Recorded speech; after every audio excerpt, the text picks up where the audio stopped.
परंपरागत साठवलेल्या बियाणांचं महत्त्व काय आहे तर त्याची एक गोष्ट सांगतो. एक सुंदर गाव असतं, तुमचं आणि माझं जसं पूर्वी गाव होतं तसंच एक गाव असतं. त्या गावामध्ये आजी आजोबा सगळे शेतकरी पूर्वीपासून साठवलेलं बियाणं वापरत असतात. एक बहुराष्ट्रीय कंपनी त्या गावात येते आणि सगळ्यांना मोफत बियाणं द्यायला सुरुवात करते. शेतकरी खुश होतात, घरचं बियाणं लावायचं विसरून जातात. 1 वर्ष जातं, 2 वर्ष जातं, तिसऱ्या वर्षी देखील ती कंपनी शेतकऱ्यांना मोफत बियाणं देते. हळूहळू असं लक्षात येतं की त्या घरचं सगळं बियाणं संपून गेलेलं आहे, शेतकऱ्यांचं बियाणं नष्ट झालेलं आहे. आणि त्या वर्षीपासून ती कंपनी शेतकऱ्यांना सगळं बियाणं विकत द्यायला लागते. आणि ही गोष्ट फक्त गोष्ट नसून हकीकत आहे आणि हे प्रत्येक गावासोबत झालेलं आहे.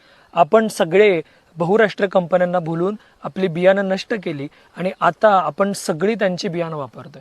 आपली जुनी बियाणं नष्ट करून नवीन बियाणं घेऊन आपण आपल्या तब्येतीची आणि शेतीची पूर्ण वाट लावलेली आहे. म्हणून जे लोक देशी बियाणं साठवत आहेत त्यांच्याकडे जाऊन ते बियाणं खरेदी करा, ते जपा, आपल्या शेतामध्ये लावा. हे आपल्या हातात आहे आणि आपल्या शेतीला परावलंबी करण्यापासून वाचवा. आपल्याला याबद्दल काय वाटतं कमेंटमध्ये जरूर सांगा. धन्यवाद. आरोग्यम धनसंपदा.